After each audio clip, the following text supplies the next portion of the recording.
जनपद पंचायत क्षेत्र क्रमांक 17 ले दिनेश कुमार साहू भोलू भाई जनपद सदस्य पद पर खड़े हैं संगवारी हो। एकर चुनाव चिन्ह हवा बरगद के छा, वही में मुहर लगाना है और भारी बहुमत के साथ विजयी बनाना है। तो सुरता राखेरी है 17 फरवरी दिन सोमवार ला मतदान केंद्र में आहू।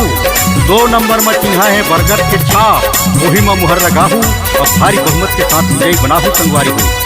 बरगद छाप दिनेश भोलू भाई,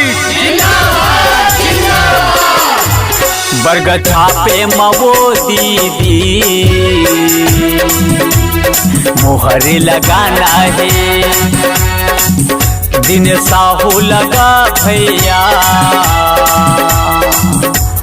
जनपद बनाना है।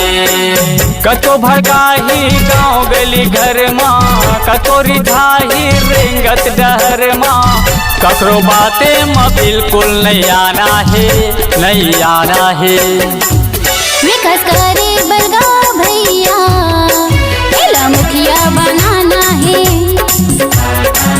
जुर मिल के वो दी। जनपद पंचायत क्षेत्र क्रमांक 17 ले हमार दीक्षित संघर्षशील जुझारू जनपद सदस्य के प्रत्याशी, जन जन के सुनैया, सुख दुख के साथी ऐसन हमार दिनेश कुमार साहू भोलू भैया ला झन भुलाहू। सुरता राखे रही हो अवैया 17 फरवरी दिन सोमवार के मतदान केंद्र में आहू। 2 नंबर की निशानी है संगवारी हो बरगद के छा, वही में मुहर लगाहू और भारी बहुमत के साथ विजयी बनाहू संगवारी। बरगद छाप जिंदाबाद जिंदाबाद, दिनेश भोलू भाई जिंदाबाद जिंदाबाद। ये संगी थोरवा के बैसाखी गा, जन जन के हित करैया, हक बलर दिन रात ये गा।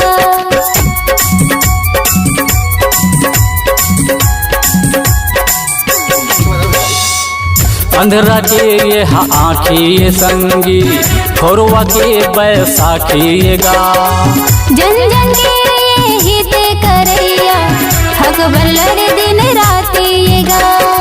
जन जन के हित करैया, हक बलर दिन रात ये गा। कतो भड़काही गाँव गली घर माँ, कतो रिझाही रेंगत डहर माँ, ककरो बाते माँ बिल्कुल नहीं आना है, नहीं आना है।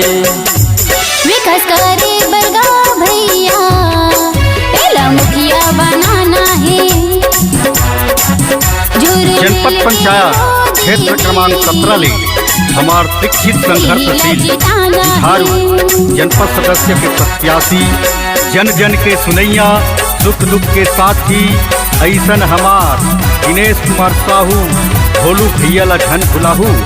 सुरता राखे रही हो अवैया 17 फरवरी दिन सोमवार के मतदान केंद्र में आहू। 2 नंबर की निशानी है संगवारी हो बरगद के छा, वही में मुहर लगाहू और भारी बहुमत के साथ विजयी बनाहू संगवारी। बरगद छाप जिंदाबाद जिंदाबाद, दिनेश भोलू भाई जिंदाबाद जिंदाबाद।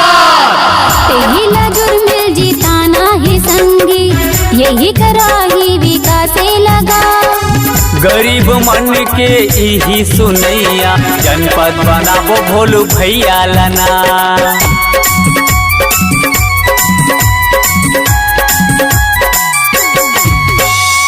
पहिला जुर्मिल जिताना है संगी, यही कराही विकास लगा।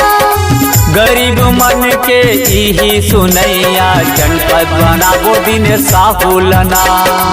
गरीब मन के यही सुनैया, जनपद बनाबो भोलू भैया लना।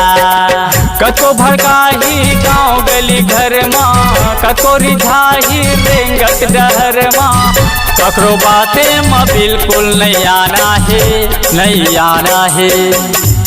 विकास करे बरगा भैया, मेला मुखिया बनाना है, हमर भोलू भैया ला वो दीदी जनपद बनाना है। जनपद पंचायत क्षेत्र क्रमांक 17 बाजार 4 भाठा हथलेवा गांगी बहरा बुधवारा धनेली राजपुर के जम्मो मतदाता भाई बहनी दाई दीदी काका काकी मामा मामी बुआ फूफा और जम्मो सियान मलना हमार दिनेश कुमार साहू भोलू भाई के तरफ से जय जोहार सादर नमस्कार है। संगवारी हो हमार भोलू भाई अपन सरपंची कार्यकाल में ये सब कार्य ला कराए रही से, जैसे सीसी रोड, नाली निर्माण, चेक डैम कार्य, स्टाफ डैम, पुलिया निर्माण, स्वेच्छानुदान राशि दिलाए रही से और राष्ट्रीय परिवार सहायता जैसे योजनाओं के लाभ सबो जनता ला देवा रही से।